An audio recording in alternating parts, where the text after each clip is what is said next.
Okay, last thing we're going to talk about is tonicity. This is covered in the topic 3. And we need to understand this characteristic of fluids. That's what tonicity is. It's a characteristic of a fluid. And we need to understand what our body fluids compositionally are like, and how, if we throw off the tonicity of our body fluids, what kind of ramifications that could have, and why it's important that we maintain homeostasis. And at the same time, we're going to make sure we understand what the terms osmolarity and osmotic pressure mean, because that is going to be a recurring theme. Okay, so your body fluids, that is your blood, your lymph, the fluid outside your cells, the fluid inside your cells, all your body fluids maintain a tonicity that is called isotonicity. Or we can say a solution is isotonic.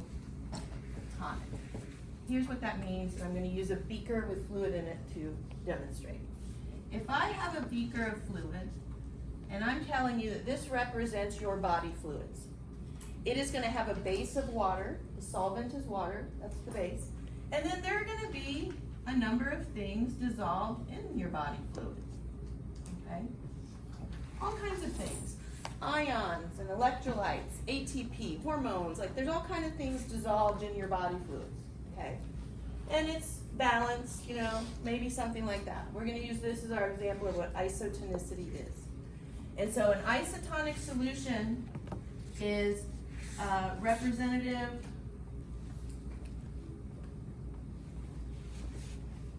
of healthy body fluids. And if I had a cell, like let's say I just have a red blood cell here. It's just representing any cell in your body. It could be a liver cell or a skin cell or whatever. The inside of this cell would have a similar ratio of solute to solvent that we have here. You want your body fluids to have the same percentage of water to solute as your body cells, so that if I were to drop this body cell into this solution, which is where your body cells exist, they exist in your body fluids, that the inside of this cell would look compositionally very similar to the outside of the cell. And when you have that consistency, things, specifically water, kind of moves in and out between your body fluids and your cell at an equal rate. And your cell doesn't get too full of water or lose too much water. It's just real happy.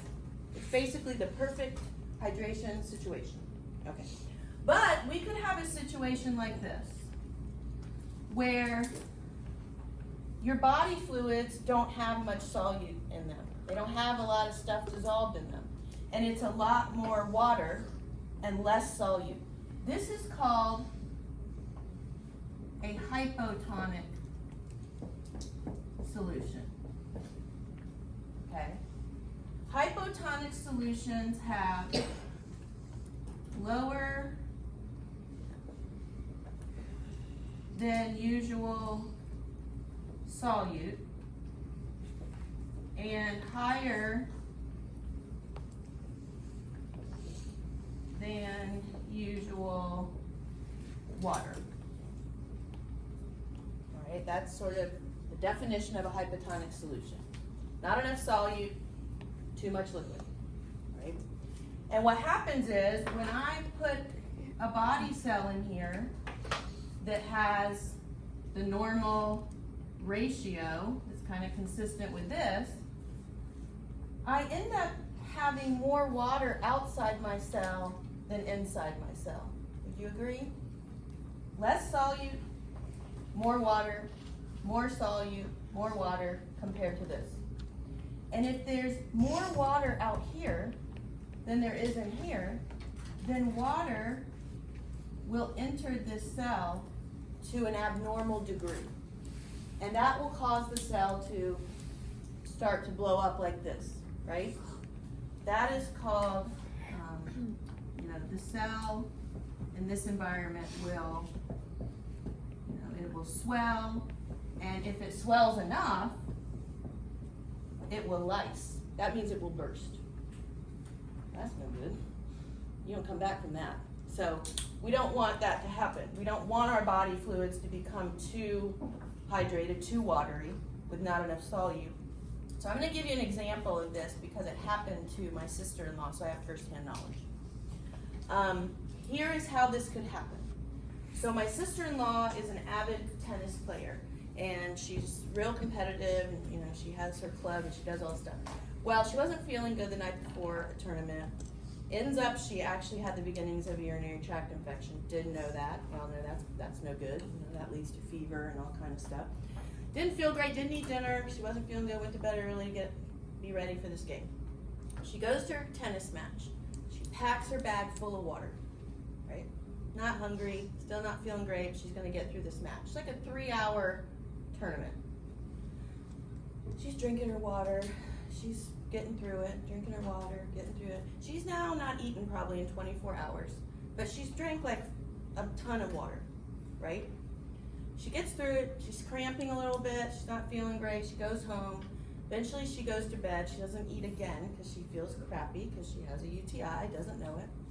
She wakes up in the middle of the night, vomiting, cramping, horrendous, it's horrendous. She goes to the hospital, she's in the ICU for 4 days, y'all. 4 days. She had thrown her body into this.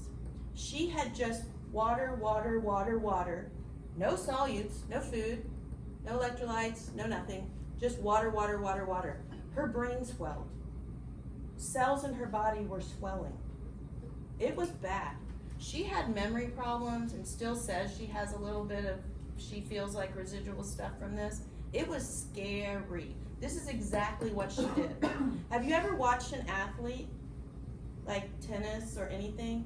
Do you notice they eat, especially like tennis where it's fast all the time, soccer? They eat bananas. They go to the sideline. They crunch down a granola bar. And they're not drinking water, water, water. It's not that they don't drink water, but they're also drinking Gatorade, Powerade, electrolytes. The rule of thumb is, if you're going to exercise strenuously for more than an hour, you need to not only replace water, but you also need to replace those electrolytes. Now, if you're going for a 30, 40-minute jog and you just drink some water afterwards, you're fine. But this extended hour after hour, you have got to replace the electrolytes or you'll throw yourself into this. This is water toxicity. Now, on top of it, she had a UTI. She had an infection. That wasn't good. But you can have water toxicity. Some girl died a few years back in Orlando doing a water chugging challenge. Did you know that? You can drink too much water, people, especially if you're not also eating.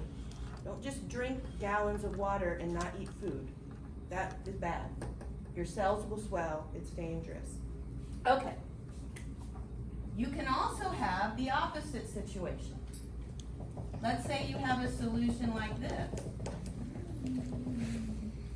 where you have way more solute than normal, and therefore less water here, right? And then I drop my cell in here, and it's got sort of the usual amount, but not as much as out here. And now I've got, my cell has more water in it than my solution, ratio-wise, solute to solvent comparison. And so now water will move out of your cells to try to fill this space that doesn't have enough water. And the cell will shrink. That's called crenation, or they'll say the cell crenates. A crenated cell is like a shriveled up cell.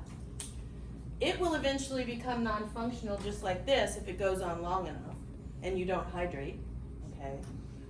But if your body fluids, if you don't hydrate enough and you become severely dehydrated and your blood gets filled with more solute, your body fluids get filled with more solute, your cells start to shrink. Either one of these is bad news, okay? Because when cells in your body lose their anatomy, when they change their anatomy abnormally, anatomy dictates physiology.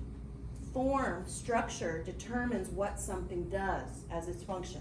So when a cell loses its shape, either or it starts losing its functionality and you start having serious problems. All right, the last thing I want to explain And so this phrase, what I wrote right here, you would just write the opposite here. Have higher than usual solute and lower than usual water. That's what we're seeing here. Oh yeah, and this is called a hypertonic